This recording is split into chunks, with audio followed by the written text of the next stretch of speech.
Commençons donc par Pépé avec votre dernière chronique, votre dernier article. Il est écrit que l'ours, le dragon, l'éléphant, le toucan, la nuit et la fille fixent Goldfinger. Vous parlez de briques. Je vais devoir expliquer cela à mes lecteurs, vous savez. Bon, commençons maintenant. Tout d'abord, j'ai envoyé la chronique à Nema il y a environ 10 minutes. J'ai terminé la chronique juste avant qu'on parle. Je l'ai donc immédiatement envoyé à Nema et à Nap pour qu'ils jugent tous les deux afin qu'on puisse discuter dans nos conversations de qui peut en discuter. Il n'a pas encore été publié. Je suppose donc qu'il va être publié en Russie au milieu de la nuit ce soir. Le titre est donc ours, dragon, éléphant, toucan et rossignol. Et devinez quoi, ce sont 5 briques. Brésil, Russie, Chine, Inde et Iran. Et ce sont disons, les symboles nationaux, je ne dirais pas les animaux, les symboles nationaux. En fait, je discutais avec Nema avant si j'avais bien compris avec Nightingale, et tu viens de me dire, Nema, oui, c'est correct, mais il y en a encore un meilleur. Mais si je l'utilise, personne ne le saura. C'est l'oiseau hybride qu'on voit dans les poèmes de Ferdos, hein? Sumo. Donc, d'accord, donc, Nightingale, au moins, les gens l'associeront immédiatement à Nema. Et bien sûr, bon doigt pour Donald Trump est une blague. On ne peut pas ne pas plaisanter sur le personnage de Donald Trump. Et j'ai été inspiré par l'un de mes lecteurs qui a inventé Goldfinger et j'ai dit, mais c'est génial. Je suis donc retourné à certaines des scènes principales de Goldfinger et j'ai inclus cette scène dans l'une de mes chroniques parce que c'est James Bond 007 jouant au golf avec Goldfinger. C'est donc absolument inestimable. Alors pourquoi Goldfinger? Parce qu'il est toujours à la recherche d'or. Goldfinger est un entrepreneur impitoyable, mélange d'entrepreneur, de gangster, d'escroc et de méga homme d'affaires. Il est toujours à la recherche de sa propre version de l'art de la négociation, ce qui équivaut à trouver de l'or quoi qu'il arrive. Et il doit faire comme il l'entend. Goldfinger est donc une métaphore appropriée pour parler de Donald Trump. Et bien sûr, lorsque vous mettez cela dans le titre, vous obtenez les 5 briques contre Goldfinger, ce qui est ce que nous sommes maintenant. Nous sommes au milieu d'un empire du chaos. Goldfinger, le système américain, appelez-le comme vous voulez, guerre hybride, guerre froide, sous certains aspects, guerre chaude dans le cas du bombardement de l'Iran contre les briques. Et cela est intimement lié à ce qui va se passer en Alaska. Et c'est, vous savez, le sujet de la chronique.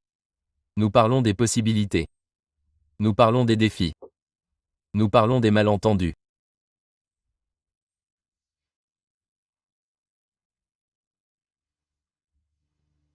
Et nous parlons également de ce que Trump essaie de tirer de la réunion en Alaska et de ce que Poutine, qui est un personnage extrêmement calculateur, qui fait ses devoirs, qui est ultra préparé pour les sommets de haut niveau et qui fait ça depuis 25 ans.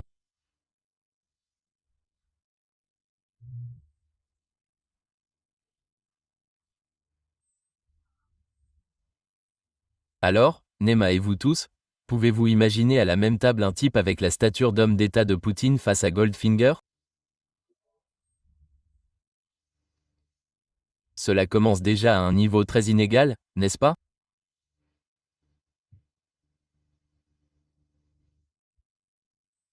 Pépé, dans votre article, j'ai pu le lire juste avant de venir vous parler, vous mentionnez, vous comparez le sommet entre les États-Unis et la Chine.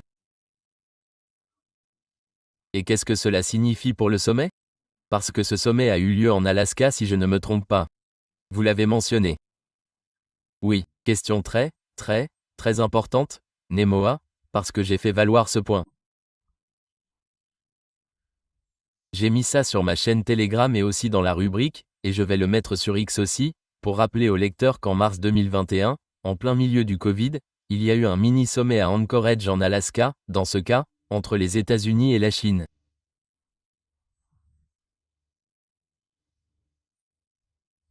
Et c'était un désastre d'un point de vue américain, mais vous pouvez imaginer. Donc, si on pense que c'est égal en termes d'expérience, être préparé, faire ses devoirs, étudier, lire, etc. Entre Poutine et Trump, imaginez mars 2022 dans un hôtel miteux en Alaska, selon les Chinois. Ils n'ont pas eu de petit déjeuner correct. Donc, c'était un mini-sommet ridiculement horriblement organisé. Et c'était une discussion très importante. Du côté américain, nous avons eu Blinken et Sullivan. Je pense que la plupart d'entre vous comprendront ce que je veux dire, je n'ai pas besoin d'entrer dans les détails.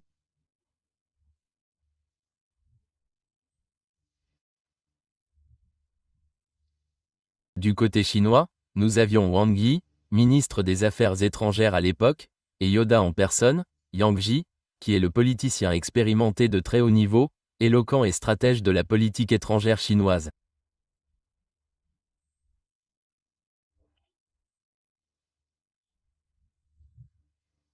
Et à l'époque, il occupait un poste qui était supérieur à celui de Wang Ji en tant que ministre des Affaires étrangères.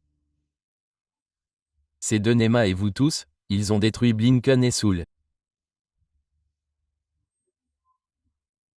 Donc, dans mon télégramme, j'ai posté ce que j'avais écrit avant Anchorage et aussi celui-ci dont le lien est dans l'article.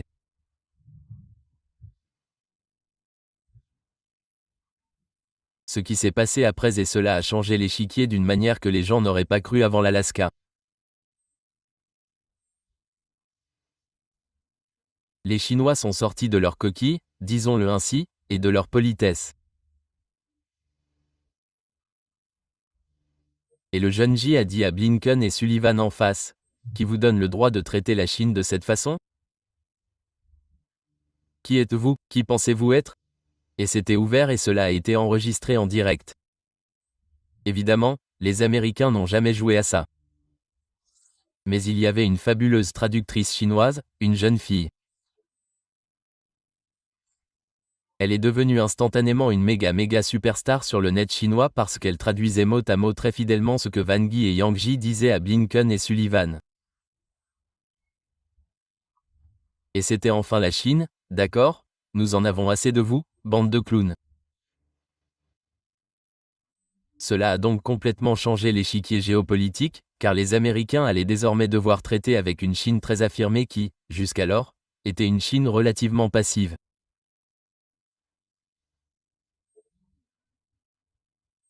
J'essaie donc de vous présenter cela comme une possibilité de ce qui pourrait se passer en Alaska entre Trump et Poutine. Il est possible que cela change la donne à plus d'un titre. Nous ne le savons toujours pas. Aucun d'entre nous ne peut dire ce qui va réellement se passer là-bas. Les attentes ne sont donc pas très élevées. Élevées bien sûr, mais compte tenu du désespoir de Trump à obtenir une quelconque percée qu'il pourrait vendre dans une séance photo mondiale et une opération de relations publiques comme une victoire personnelle pour lui.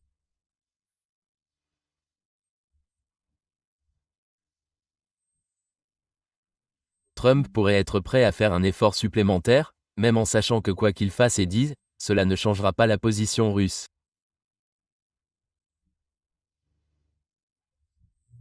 Nous savons tous que la position russe a été explicitement détaillée depuis au moins juin de l'année dernière. Donc, plus d'un an, par le président Poutine et par tous les autres au plus haut niveau du gouvernement. Alors, quelle carte Trump a-t-il avec lui? Aucune. Poutine a toutes les cartes. Et pourtant, Poutine a décidé d'aller en Alaska. Pourquoi? C'est là qu'il faut revenir à la phrase clé que je considère comme celle de ces dernières semaines. Tout le reste n'est que spéculation. Il n'y a qu'une seule phrase clé sur l'Alaska. Yuri Utchakov, le principal conseiller présidentiel de Poutine. Il a déclaré: « Les Américains nous ont présenté une proposition que nous avons jugée acceptable. » Les propres mots d'Utchakov. Qu'est-ce que cela signifie? Que même avec tout le désordre, toute l'animosité, tout ce que Trump lui-même bien sûr, mais les gens autour de Trump ou les clandestins ou l'État profond ou les généraux à la retraite ou peu importe ce qui se passe contre la Russie. Le Kremlin examine la proposition et dit « Ok, asseyons-nous et parlons-en ». Nous ne savons toujours pas ce qui a particulièrement attiré l'attention de Poutine et du Conseil de sécurité. Cela doit être quelque chose d'inédit, sinon il ne s'en soucierait même pas. C'est un voyage très très risqué. Nema et vous tous allez aux États-Unis.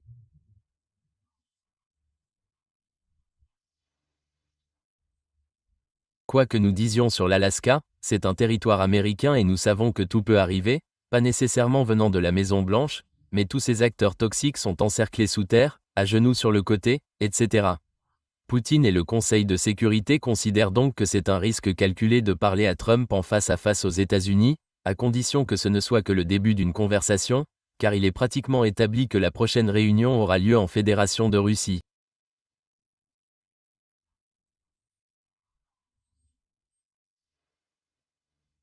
C'est donc le début. Cela pourrait être le début d'un long processus où tout pourrait dérailler complètement dans les 10 premières minutes, mais voilà où nous en sommes pour le moment.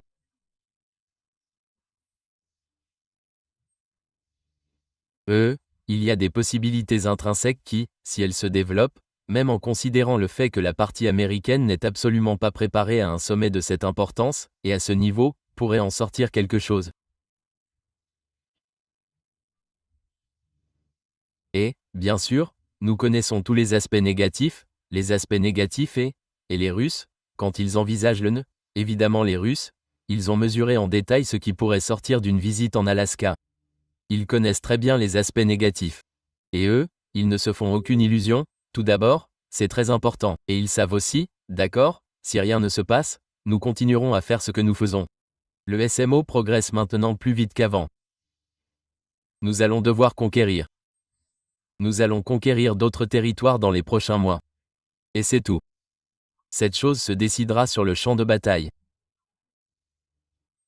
Peu importe ce que dit Trump, l'État profond, les chiites européens, peu importe ce qu'il dit, nous avons nos directives, nos impératifs et nous suivons notre voie. Donc, d'un point de vue russe, il n'y a rien à perdre. Du point de vue de Trump, il y a beaucoup à perdre si rien ne se passe. Pour obtenir quelque chose, il va devoir faire des concessions, ce qui n'est pas la manière de faire de Trump. Taco Trump se dégonfle toujours, mais il ne peut pas se permettre de se dégonfler devant Vladimir Poutine. Il ne peut pas se permettre de faire ça, et l'opinion publique nationale ne le lui permettra pas, et l'État profond ne le lui permettra pas. Donc, pour lui, n'est-ce pas? Il ne dormira pas pendant les prochains jours. Il ne peut pas dormir dans les prochains jours, c'est une question de réussite ou de défaite, et de réussite ou de défaite, de réflexion pour sa présidence également. S'il a mal fait les choses, il est déjà un canard boiteux et il est en passe de le devenir de toute façon. PP, en ce qui concerne le champ de bataille, en ce qui concerne la réalité du champ de bataille, je pense que la seule option acceptable pour les Russes serait les 4 oblasts. Oui. Lugan, Zaporozhia et Kon seraient aux mains des Russes et les Ukrainiens retireraient leurs forces de la région de Donbass et la Russie parle peut-être de la région de Sounoumi dont ils capturent davantage la partie occidentale de l'Ukraine.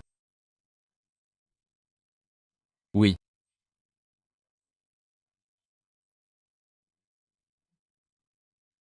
La seule chose que j'imagine que la Russie retirerait de ses forces au-delà de cela, c'est qu'elle est allée au-delà des territoires des oblasts et a mis cette région d'Adessa jusqu'à Kharkov comme une zone tampon, une zone de sécurité, un cordon sanitaire, peu importe comment ils l'appellent.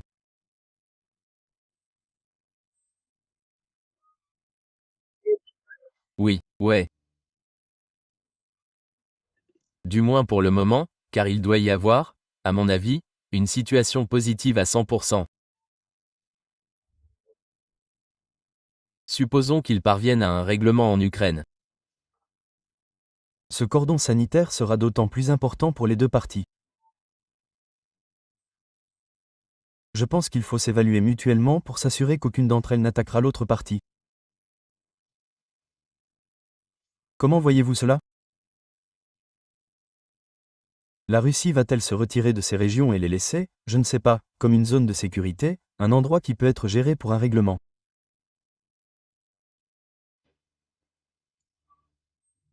Tout dépend de la discussion entre frères et de la situation dans son ensemble.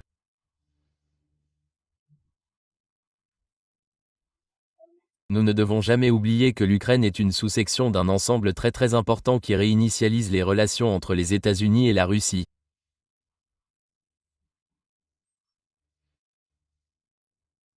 Bon, examinons ce que disent certains acteurs très importants.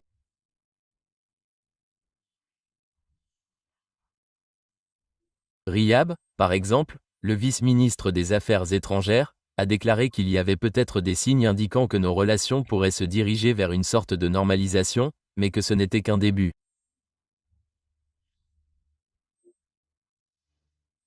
Il est donc, disons, relativement optimiste, mais aussi très réaliste. D'un autre côté, Medved dit qu'il faut oublier. Il est impossible d'avoir des relations normales avec les États-Unis, compte tenu de ce qu'ils nous ont fait au cours des 10 ou 15 dernières années. Si vous revenez aux habitants de l'Asie pendant l'ère Obama, il y a 15 ou 15 ans, les avis sont partagés entre le Conseil de sécurité et le ministre des Affaires étrangères.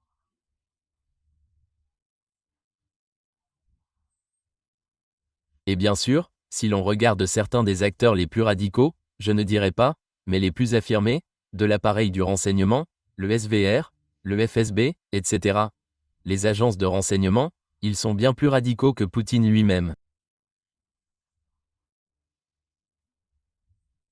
Pas seulement en termes de couper la tête du serpent à Kiev, ce qui aurait dû être fait hier, mais aussi en termes de « nous n'allons plus nous laisser faire par les Américains ».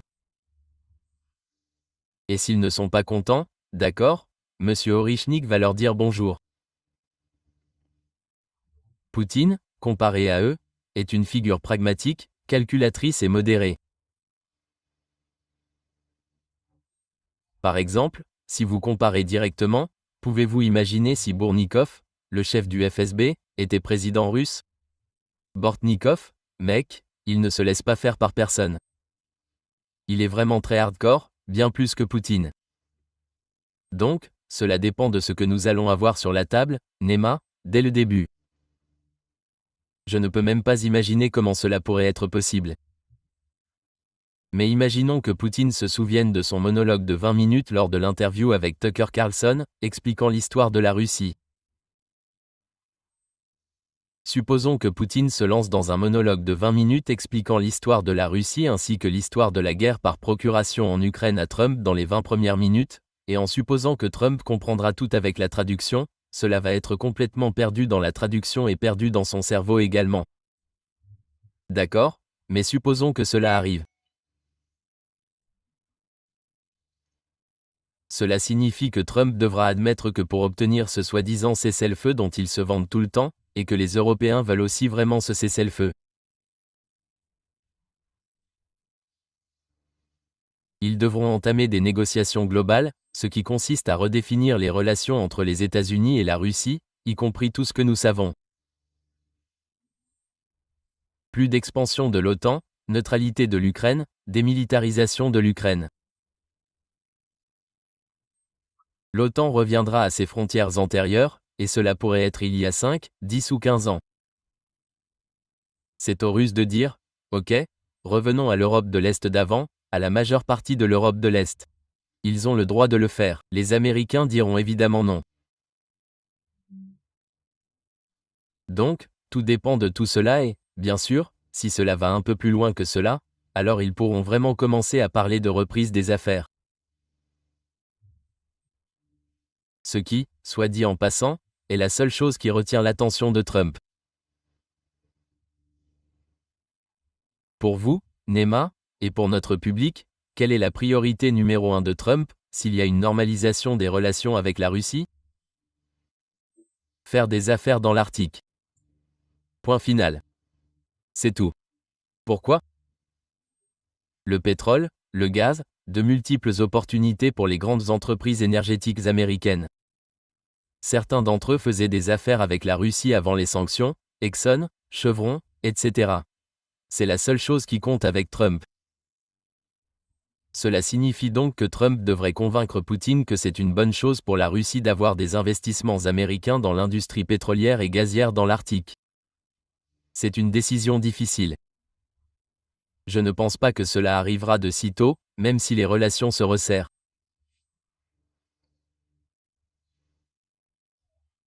Donc, dans le cadre de cette vue d'ensemble, parler de la normalisation des lignes de front en Ukraine n'est qu'un détail. Cela ne commencera pas par cela. Cela commencera par la vue d'ensemble, puis nous aborderons le sous-ensemble. C'est ce qu'est une véritable discussion conceptuelle approfondie entre deux chefs d'État de deux superpuissances. C'est ce que cela implique. Mais quand on regarde la préparation non politique du sommet, c'est dingue. Les Américains n'ont fait aucun travail préparatoire. Du moins d'après tout ce que nous savons jusqu'à présent, qui a fuité ou tout le blablabla des groupes de réflexion et des médias grand public. Ils n'ont aucune préparation quant à ce qui va être discuté par Trump. Trump lui-même ne le sait pas. Il ne connaît pas les paramètres. Il se plaignait hier, je crois. Je vais parler aux Européens. En fait, c'est probablement aujourd'hui, mercredi. Je vais parler aux Européens et examiner les paramètres. Il ne les connaît pas. Personne ne lui a expliqué. Écoutez, voici votre liste des 10 principaux problèmes dont vous devez discuter avec Poutine, dans un ordre chronologique. Non, il n'a rien. Qu'est-ce que cela nous dit qu'ils ne sont manifestement pas prêts pour un dialogue de haut niveau? La seule chose qui est claire et la seule chose sur laquelle Trump insiste, c'est ce cessez-le-feu sanglant qui n'aura pas lieu.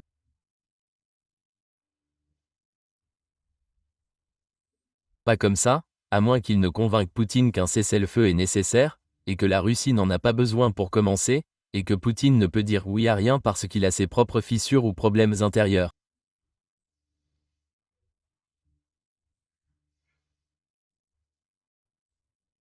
Trump a désormais une bataille interne avec l'État profond et même avec des sections du MAGA qui désapprouvent gravement sa politique étrangère.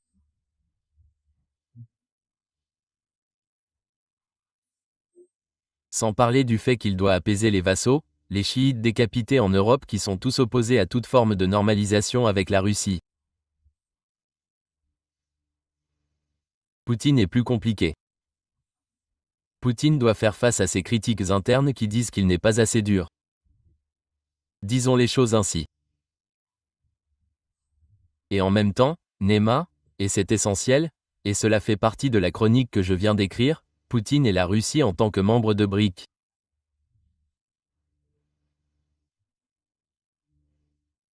N'oubliez pas que Poutine représentera BRIC en Alaska, pas seulement la Russie. Dans quel sens? Dans le sens où l'empire du chaos et Trump en particulier sont en guerre contre BRIC dans son ensemble, hybride, chaud, froid, moyen, peu importe.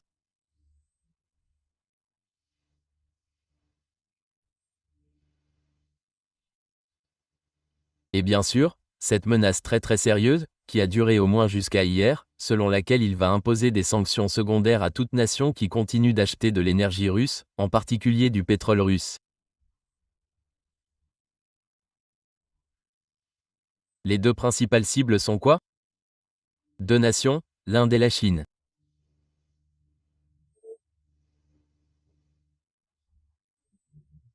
Donc, bien sûr, nous ne savons pas, mais il y a une très forte possibilité que dans cette offre acceptable qui est venue de Trump via Witkoff à Poutine.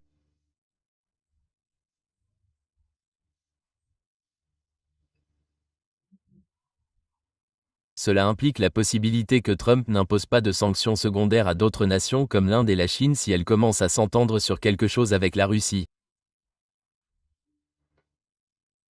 Et c'est pour cela que la Russie représente également les autres BRIC, car Poutine va dire, écoutez, vous imposez des sanctions à tous mes partenaires sur les BRIC.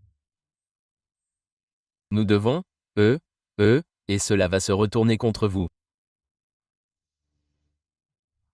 Vous, l'économie américaine, vous allez perdre beaucoup.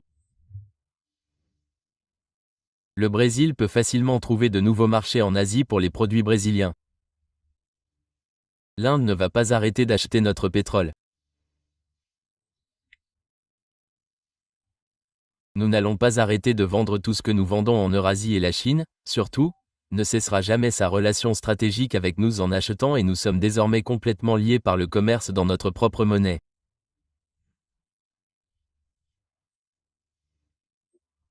Vous devez donc faire quelque chose à ce sujet, sinon notre dialogue est voué à l'échec, c'est pourquoi c'est si important.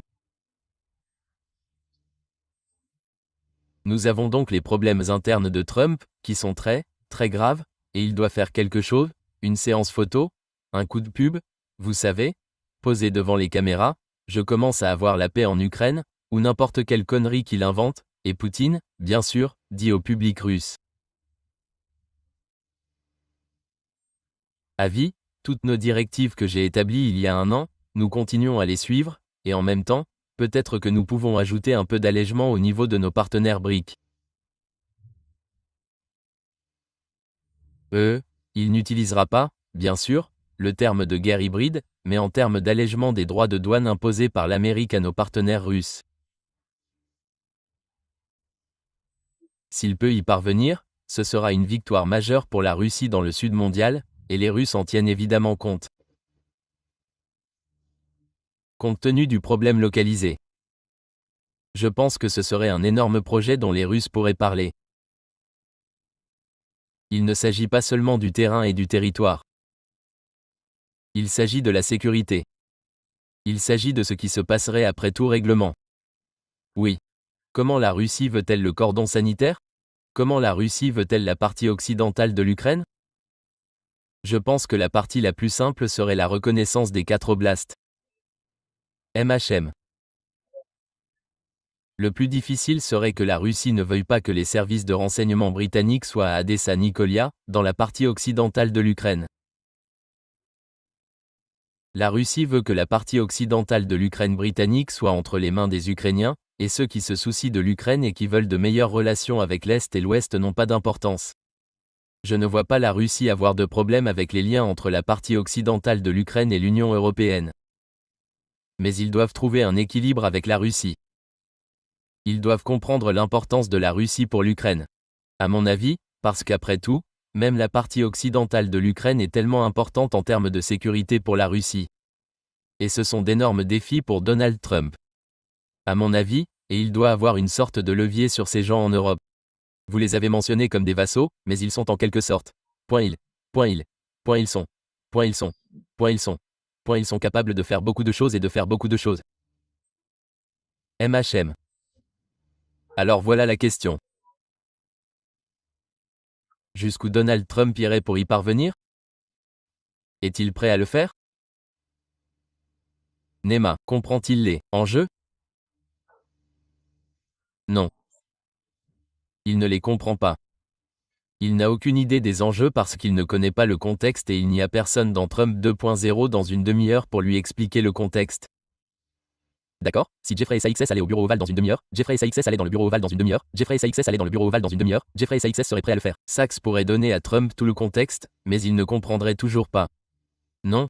Parce qu'il faut comprendre les concepts. Il faut comprendre la signification de l'empiètement de l'OTAN sur la Russie. Il faut comprendre que l'histoire russe passée lui échappe complètement. Il ne peut donc pas prendre de décision éclairée parce qu'il ne comprend pas la substance et les concepts de base. Vous savez, par exemple, d'un point de vue russe, oui, ils ne peuvent pas s'arrêter aux 4 régions tant qu'il n'y a pas de régime de contrôle oligarchique néo-nazi à Kiev.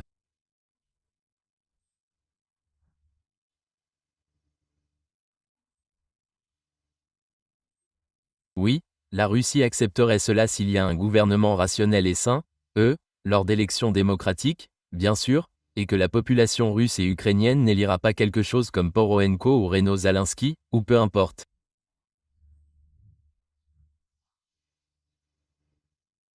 La Russie pourrait s'en accommoder, bien sûr, en supposant que ce soit un gouvernement sain, en supposant qu'il ne menace pas la Russie et en supposant qu'il ne fasse pas partie de l'OTAN.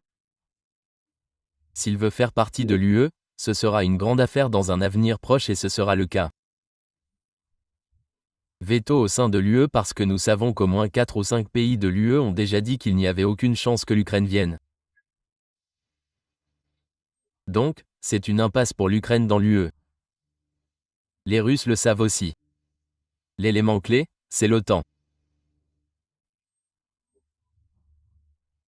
S'il y a un nouveau gouvernement à Kiev, où l'OTAN est très forte et que le processus de maintien de la guerre éternelle contre la Russie sur la Russie c'est que nous allons devoir tout recommencer.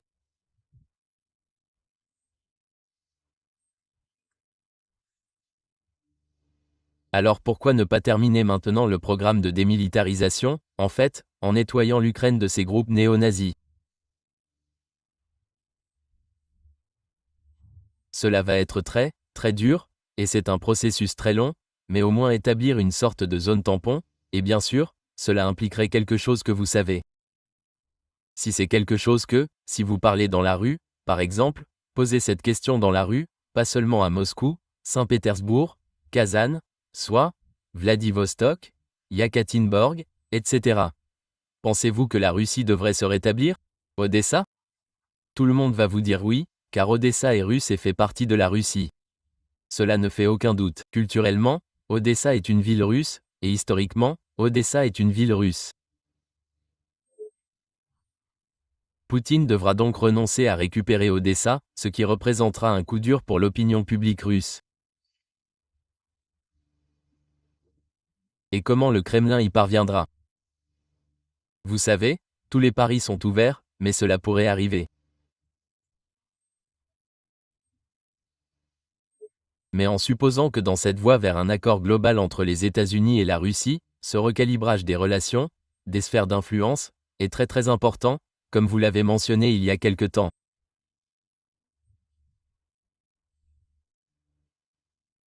L'indivisibilité de la sécurité, qui est le concept clé que la Russie a proposé à l'OTAN et à la précédente administration soviétique en décembre 2021, avec ses lettres disant « Asseyons-nous et discutons de l'indivisibilité de la sécurité pour les États-Unis, pour l'Europe de l'Est, pour nous, etc. » et qu'il n'y a eu aucune réponse des États-Unis.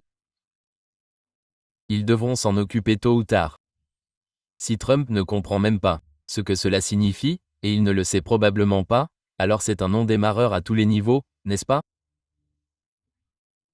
Parce que si vous n'avez pas une réorganisation des priorités et des sphères d'influence entre les États-Unis et la Russie concernant l'Europe occidentale et l'Europe de l'Est, cette chose n'ira nulle part. L'OTAN continuera à fomenter une guerre éternelle contre la Russie, ce qui est prévu dans les statuts de l'OTAN et dans le blabla de l'OTAN.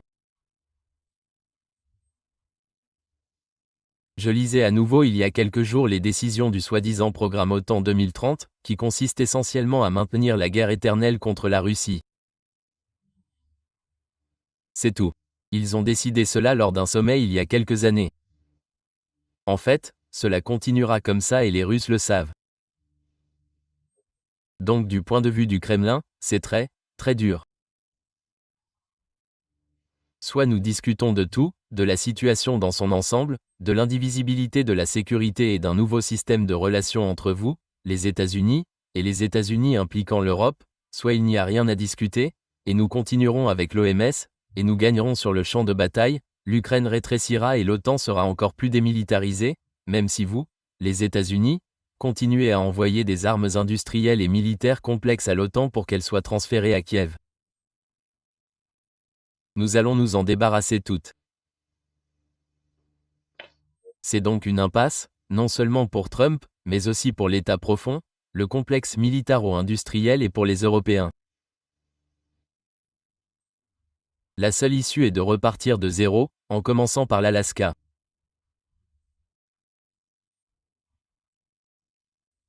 Bon, commençons à discuter de la situation générale et de la manière de reconnecter les relations américano-russes, y compris les sphères d'influence générale et une nouvelle architecture de sécurité.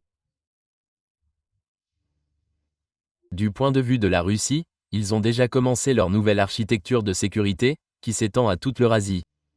Pour la Russie, pour la Chine, c'est la même chose. Pour l'Iran, c'est la même chose. Pour l'Inde, ils commencent à se réveiller. Oui, nous avons besoin d'une sorte d'architecture de sécurité à l'échelle de l'Eurasie pour nous protéger tous. Ils discuteront de cette NEMA dans 2 semaines au sommet de la SMO à Tianjin en Chine.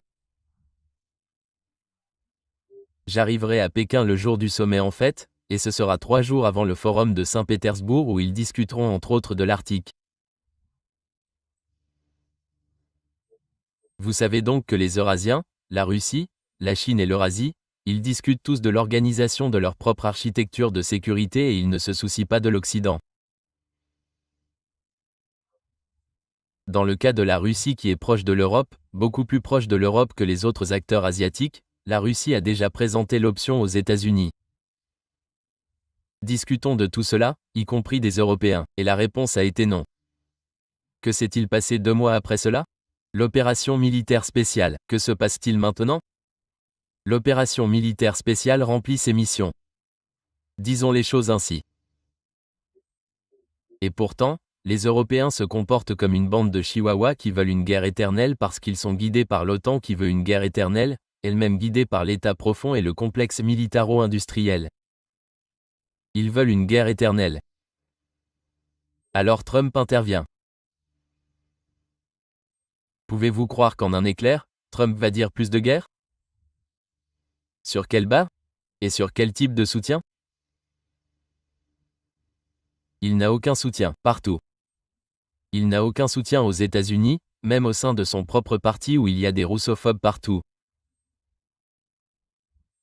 Sans parler des xénophobes et des iranophobes, comme vous le savez très bien, qui traitent l'Iran, la Chine et la Russie comme des menaces existentielles alors que le complexe militaro-industriel dépend de la vente incessante d'armes pour des guerres éternelles, car c'est leur propre dette, la raison de leur existence. Donc Trump ne peut pas s'asseoir avec Poutine et dire « Écoutez, je vous promets que nous allons commencer à réorganiser nos relations. » Évidemment, les Russes vont regarder la situation et dire « Vous êtes fous ?» Donc, c'est vraiment une impasse. C'est une impasse.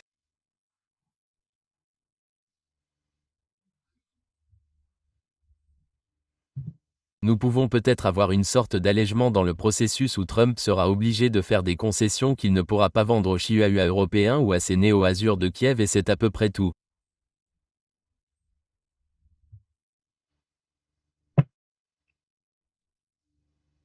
Donc il aura sa photo, vous savez, et puis il dira « Regardez, je lance un processus de paix en Ukraine, enfin, maintenant, donnez-moi mon prix Nobel. » Donc, vous savez, tout cela déraille en une farce et une farce bon marché d'ailleurs.